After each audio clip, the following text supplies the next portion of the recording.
রাজনীতির গুরুত্বপূর্ণ জংশনে দাঁড়িয়ে বাংলা। দুর্নীতিতে ক্ষোভে ফুঁসছে মানুষ। পেটের জ্বালা, বেকারত্বে নুজ্জ বাংলার যুব সমাজ তৃণমূল বিজেপির বিকল্প খুঁজছে। হক রুটি রুজির দাবিতে ভোটের লাইনে দাঁড়াচ্ছে।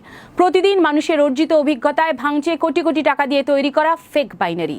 অমিত শাহ বাংলা সফরে এসে বিজেপি নেতাদের সঙ্গে সাংগঠনিক মিটিংয়ে কৈফিয়ত চেয়েছেন যে বামেরা প্রধান বিরোধী দল হিসেবে উঠে আসছে কিভাবে। বামেদের পুনরুত্থানে সিঁদুরে মেঘ দেখছে সংঘ পরিবার।